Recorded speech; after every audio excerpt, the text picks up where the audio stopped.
మీరు చూస్తుంది వీనేను వార్తలు. తూర్పుగోదావరి జిల్లా కోరుకొండ మండలం గాదడ గ్రామంలో రాజానగరం ఎమ్మెల్యే స్వగ్రామంలో సీఎంఆర్ఎఫ్ చెక్కులు పంపిణీ కార్యక్రమం ఘనంగా జరిగింది.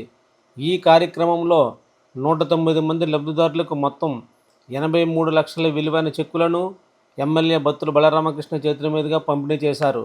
నియోజకవర్గంలో సీఎంఆర్ఎఫ్ చెక్కులు ఎమ్మెల్యే చేతుల మీదుగా అందజేయడం ఆనవాయితీగా కొనసాగుతుంది.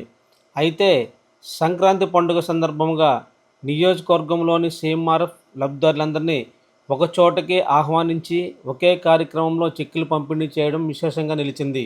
ఈ సందర్భంగా ఎమ్మెల్యే బత్తుల బలరామకృష్ణ మాట్లాడుతూ, సంపూర్ణ ఆరోగ్యంతో కూడిన సమాజాన్ని నిర్మించడమే కూటమి ప్రభుత్వ ప్రధాన లక్ష్యమని స్పష్టం చేశారు. అవస్థతో బాధపడుతున్న పేద కుటుంబాలకు ఆర్థిక భరోసా అందించడంలో సీఎంఆర్ఎఫ్ కీలక పాత్ర పోషిస్తుందని పేర్కొన్నారు.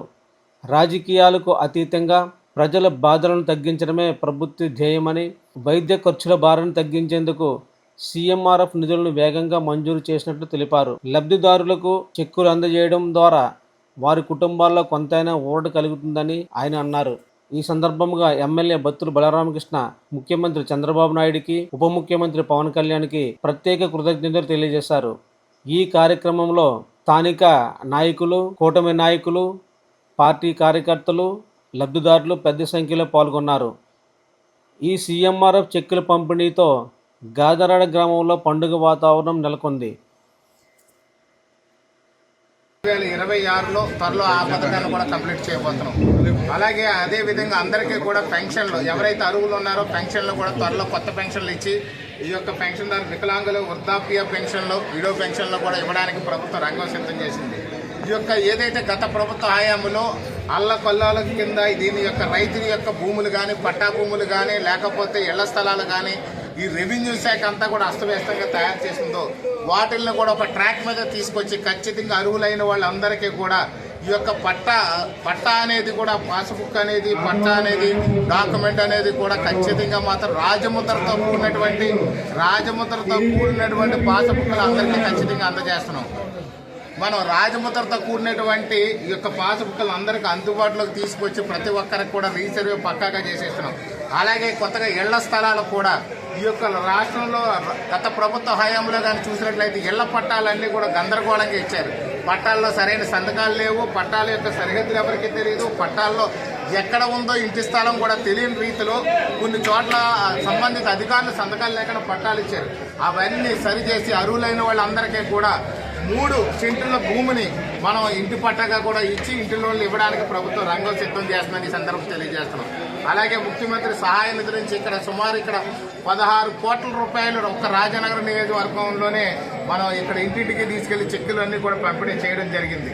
ఎల్ఓసీలు కానివ్వండి, చెక్కులు కానివ్వండి, 16 కోట్ల రూపాయల చిల్లర మనం ఇక్కడ పంపిణీ చేయడమే కాకుండా మనం దాంతోపాటు ఈ ఒక్క రోజులోనే ప్రతిసారి ఇంటింటికి తీసుకెళ్లి చెక్కులు అందజేస్తే ఈ ఒక్కసారి మాత్రం 109 చెక్కులు మన దగ్గరికి వచ్చినాయి. 109 చెక్కులు కలిసి 83 లక్షల, సుమారుగా 83 లక్షల చిల్లర చెక్కులు అనేది మనం ఇక్కడ ఈరోజు డిస్ట్రిబ్యూషన్ చేస్తున్నాం. ఇది లేదు కాబట్టి ప్రతిసారి ఇంటికి వెళ్ళిన చెక్కులు మాత్రం ఈ ఒక్కసారికి వాళ్ళందరినీ కూడా ఇక్కడ పిలిచి ఇచ్చేయడం జరుగుతుంది. వాళ్ళకి ఇస్తే ఖచ్చితంగా బ్యాంకులో ఆ క్లియరెన్స్ కూడా 2 డేస్ పడుతుంది. 2 డేస్ తర్వాత వాళ్ళ బట్టలు కొనుక్కోవాలనుకున్న, వాళ్ళ పిల్లలకి ఏదైనా మందులు కొనుక్కోవాలనుకున్నా, దేనికైనా ఉపయోగపడతాయి అని చెప్పేసి ఒకే చోట ఇస్తున్నాం. అంటే 83 లక్షల రూపాయలు 109 మంది లబ్ధిదారులకి రాష్ట్రంలో బహుశా ఇది మొట్టమొదటి నియోజకవర్గం అని చెప్పి భావిస్తున్నాను. ఎందుకంటే చెక్ ఇమీడియట్ తీసుకొచ్చి వాళ్ళ ఇంటికి తీసుకెళ్లి ఇవ్వడం అనేది బహుశా చరిత్రలో మొట్టమొదటి నియోజకవర్గం, మొట్టమొదటి ఈ యొక్క జనసేన పార్టీకి చెందిందని చెప్పి కూడా భావిస్తున్నాను. కూటమి ప్రభుత్వం గౌరవ ముఖ్యమంత్రి నారా చంద్రబాబు నాయుడు గారితోనే సాధ్యమైంది. ఇక్కడ మా కుటుంబంలో నాకు ఎప్పుడు వెన్నుదన్నుగా ఉన్నటువంటి బత్తుల వెంకటలక్ష్మి గారు నాకు ఒక ప్రధానమైనటువంటి పిల్లర్గా ఉండి ప్రతి ఇంటికి కూడా చెక్కులు తీసుకెళ్లి వారు అందచేయడం కూడా చాలా మంది కుటుంబీకులు అందరూ కూడా సంతోషపడుతున్నారు. ఎందుకంటే ఆపదలో, అనారోగ్యంలో ఉన్న వాళ్ళకి వెళ్ళి వాళ్ళు ఓదార్చి ఈ చెక్ ఇంటికి అందజేయడం జరుగుతుంది కాబట్టి వాళ్ళు కూడా సంతోషిస్తున్నారు.